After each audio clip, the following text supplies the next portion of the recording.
So, hi guys! Ito yung binabanggit ko sa inyo sa isang video ko na kailangan nating iripat na Sansevieria.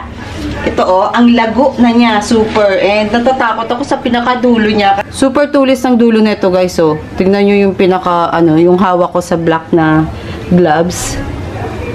Tignan nyo, grabe, ang tulis niyan. Kaya ingat-ingat. Bigay lang to sa akin guys. Ganito siyang kaliit. Siguro na nga sa 3 to 4 inches siya. Ganyang kaliit lang siya. And I think mga 3 years ago pa to. And ganito na siya kalaki. And neglected plants pa nga to, kumbaga. Kasi hindi ko naman siya pinapansin-pansin. Nandun lang siya sa isang area na mainit. Yes, rain or shine din to. And kung mapapansin nyo, napaka-premium ng variegation niya. Ito, halos full na yung variegation niya. Ito yung isa sa favorite ko na variegation. Marbling siya, or hindi ko alam sa Sanse kung ano ang tawag sa ganitong variegation. Basta premium yung alam ko dyan. And kung mapapansin nyo rin, itong isang to, green siya. Dito lang naman, mga ilang layer lang naman. Siguro mga 5 to 6 layers, green siya hanggang sa ibabaw kasi yung area nito, pinagpupwestuhan nito is may paso sa ibabaw. So, hindi siya gaanong naaarawan ng bongga. Rain or shine siya. And, ayun, naging green. Pero, yung pinaka, naman, nagiging variegated na ulit itong nandito. Kasi, mga isang buwan mahigit ko na tong naalis or tinanggal ko yung pinakapaso dun sa ibabaw. Ngayon, ang gagawin ko dito, dahil sirang-sira na to, tingnan nyo, ito lang yung nagsisilbing tukod ba ng aking Sansevieria, and na-google ko to ang kanyang ID. Correct me if I'm wrong, pero na-google ko to as Sansevieria bagamoyensis. Tingnan nyo na lang yung itsura guys, kung yun talaga siya. Merong isang seller nito sa Sansevieria group na nag-post, wala naman siya ID. Nahiya naman akong itanong kung ano yung ID nung binibenta niya. Kasi hindi nga ako bibili. Gusto ko lang malaman yung ID niya, and before, may ID siguro to, nakalimutan ko na kasi 3 years ago pa yan. Kung mapapansin nyo yung ugat niya, super thick. And kailangan natin siyang putulin dyan. Puputulin natin dyan, ang ganda. Ito pa nag-iingat ako, sobrang tulis ng nito, baka matusok yung mata ko. Ito pa yung mga ugat-ugat niyan, puputulin natin yan lahat kasi kung mapapansin nyo, may mga na siya, langgam-langgam. Tanggalin natin. Maganda rin naman yung nito, potting mix. Pero katagalan, nagiging lupa na lang siya at saka nagiiwan siya ng mga pamis-pamis. And dun sa pwesto niya, medyo may langgam siguro. Kasi may nakikita akong black na langgam Ayun may bagong baby pala dito. Ayun, ang ganda nito. Ang ganda ng variegation nito. Premium na premium. Ito rin ang ganda ng pagkakatubo. Ito talaga, literal na gusto ko tong ikip. Lahat naman sila ikikip ko, kaya lang, saan ko na sila ilalagay? Yan. Tingnan natin kung ilan yung ma-harvest ko dito. Kasi meron ako ditong potting mix sa kanila. Vermicast, halo-halo ko lang to Vermicast, pames, matanghito, and then rice hull. Yun lang. Hindi ko na siya nilagyan ng coco peat, pero may coco peat ako dito. Carry na yung ganyan. Kasi yung pagpapwestuhan ko sa kanya, kailangan fast draining yung paglalagyan. And karamihan ng mga Sansevieria ko, hindi naman hindi naman sila 70% pames. Mga nasa 50%, karamihan ng Sanse. 50% pames, 50% vermicast or garden soil or compost. Yun. Start na natin. Baka matusok naman ako.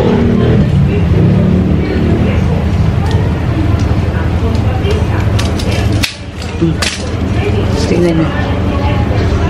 Ganda Ito yung pinaka-green. Pero, hindi naman siya green na green. Kasi tingnan nyo.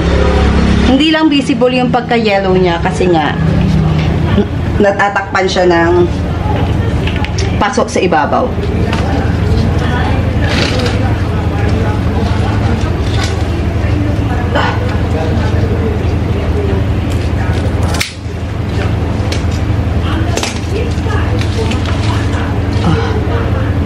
Number 2. Ay, ano itong tinanggal ko dito? Okay. Yung isa yung tinanggal ko dito, yung una pala. Okay. Ay. Tapos, ito is, saan ko ba siya tatanggalin? Gusto ko siyang, dito. Madami tayong mga harvest dito. Ayan. Ganda ng variegation nito. Yung mga hindi magandang variegation, ifu-full sun ko siya after 1 month. Pagkatanim, hintayin ko lang magkaugat. Tapos,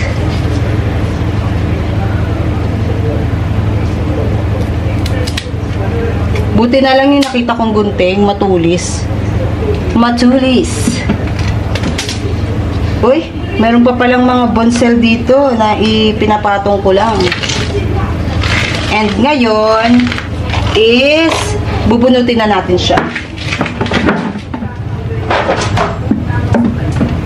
Good luck. Wala akong paso. Mga lumang paso na lang. Agad. Naputol. Ay, hindi naman siya naputol. Yung karugtong dito naputol. Pero kaya lang.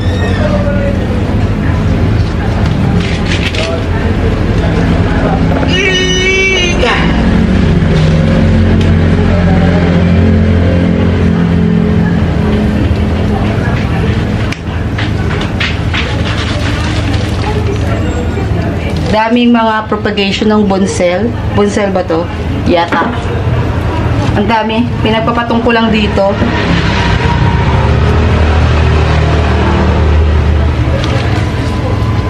Ako. Nagkalat na mi.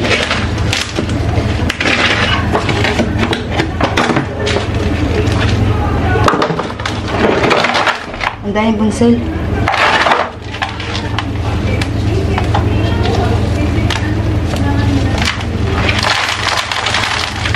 Okay.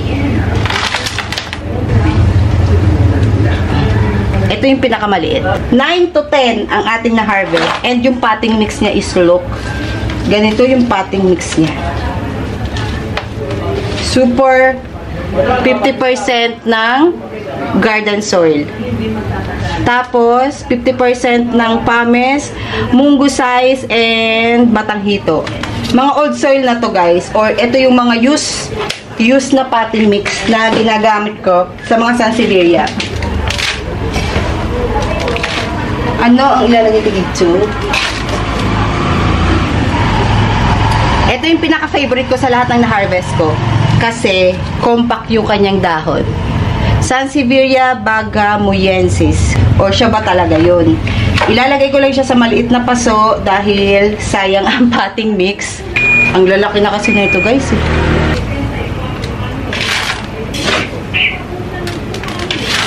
Tagal ko nang pinag-iinitan na iripat to kasi sobrang ano niya, crowded na niya. And nakikita na nga ako ng mga langgam-langgam dun sa kanyang paso. Buti na lang, hinawakan ko yung ilalim ng paso. Kung hindi, babagsak to sa mga succulents ko. Yan. Okay, ang ganda. Aray! Kinis talaga na to eh. 1 down.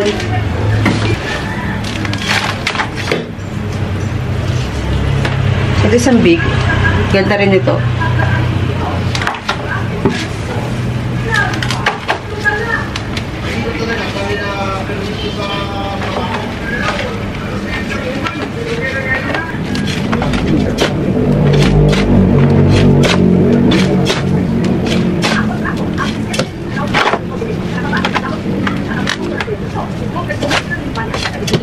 Two down. Okay. Kukulangin yung ating potting mix. Ay, hindi pa pwede dito. Hindi, huwag ka dito. Dito pa. Okay.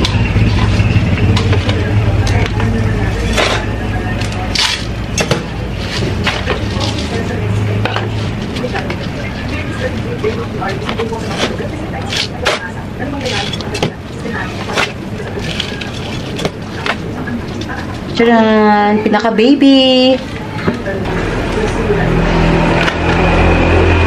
Ito yung mga walang ugat. Huwag kayo mag-worry dito. Kasi, alam nyo pa, pwede pa natin ito i-propagate. Gawin natin, hatiin ba natin? Kasi ang ganda ng variegation niya. ikalyos nyo lang siya or patuyuin yung mga sugat-sugat. Saka nyo lang siya ipatong sa isang tabi. Matagal siya magdahon, yes. For example, 3 months. Dun pa lang siya nag-uumpisang magdahon.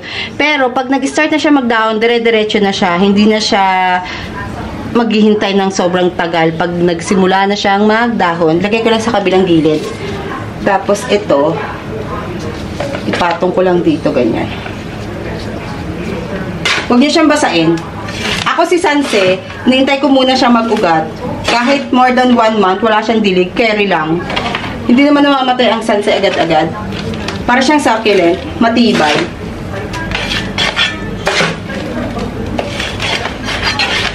Yan.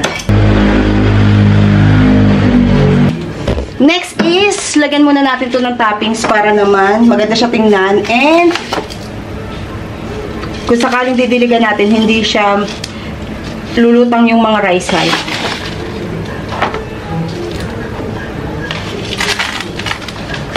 Basa yung pames nito eh, pero carry lang. Hindi naman basang-basa.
So, eto na guys yung nagawa ko. Dito ko lang inilagay yung mga magaganda yung variegation. Wow, inihiwala yung pangit no?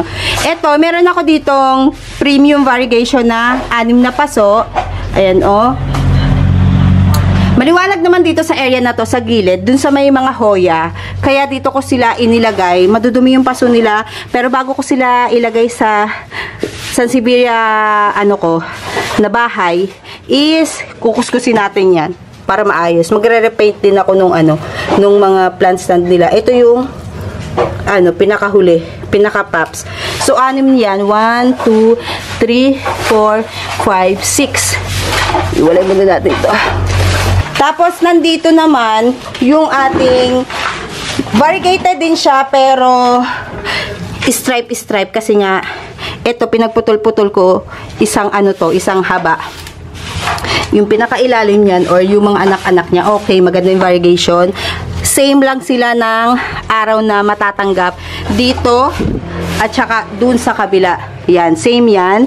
And ito, 1, 2, 3, 4. 4 naman yung nandito. So, bali, ang nagawa natin is 10 pots. Dito lang pinakadulo yung maliit kasi daanan to. And yung mga pinropagate ko pala na Sanse, Sansevieria Bonsel is, alam nyo ba yung ginawa ko? Isang habang ganyan, pinagtatlo ko yan, tapos pinutol-putol ko. Itong isa hindi, pinatong ko na lang siguro yan nung busy-busy tayo. Pero ito, putol-putol yan. Tatlong hati sa isang dahon. Tapos, ilagay ko lang dito sa area kasi napakadami na nating bonsel. Pinapatuyo ko muna dito sa Metallica Ason. Dito sa dulo para hindi naman siya maarawan. Yan. Dito. Metallica Ason daw ang ID nito, sabi ni seller. Niripat ko na pala, hindi ko napakita sa inyo yung na ano ko before na free sa atin ni seller. And then itong mga wala pang tubo, yung mga silver dollar ko, pero guys, may mga kalyus na siya or may mga matitigas na yung dulo. Yan. Kaya lang may mga pintura kasi yung nagpipintura kasi ako dito. Itong area na to sa ilalim, ito yung hindi ko pa gaano napinturahan. Ito talaga yung hindi ko pa napinturahan kasi may paso. Pero konti lang yung paso niyan. Yan na lang yung natitira kong paso. So, yung iba dito, ito si Tsunami. Ay, hindi ko pa pala napakita sa inyo to dati, no? Napinturahan siya or nalaglagan siya ng pintura. Yan, no? Madali naman pala matanggal. So, lilinisin ko na lang siya. Papaulanan ko siya once na naayos na yung kanyang bahay. And, yun lang muna. Dito ko lang inilagay yung iba na wala na talagang kapwestuhan. Tapos yung mga pwesto dito, inalis ko muna yung mga hoya ko. Next time ko na ipapakita sa inyo yung mga hoya ko na iba kasi yung iba dito, hindi iba. Karamihan pala dito is niripat ko siya sa mga paso nila para pare-parehas yung kanilang yung kanilang paso kasi dito sila nakalagay ganyan. Tapos tinanggal ko, binunot ko and then pinatong ko dun sa ganito nila. Madami yan hanggang doon. Nandito pa sa taas, nandito pa sa baba. So yun lang guys ang ating video for today. Actually, meron pa akong gagawin pero next time na yun kasi sayang yung aking pamis at saka rice hal. Naubos lang sa kanila Tsaka yung vermicast ko, kaka-deliver lang, ubos na ulit. So, bibili ulit ako, lilima na lang nandito ko. Kailangan hindi ako magpapa-ubos ng vermicast. At least vermicast and pumice. Rice hal, madali lang daw makita dito, sabi nung inuutusan ko. So, ayun lang. Ganda Sansevieria Baga Mayonses or Baga Muyenses. Bahala na kayo guys kung tama ba yung ID ko. Pero, yun kasing lumalabas sa Google. So, that's it for today and see you on our next video. Bye!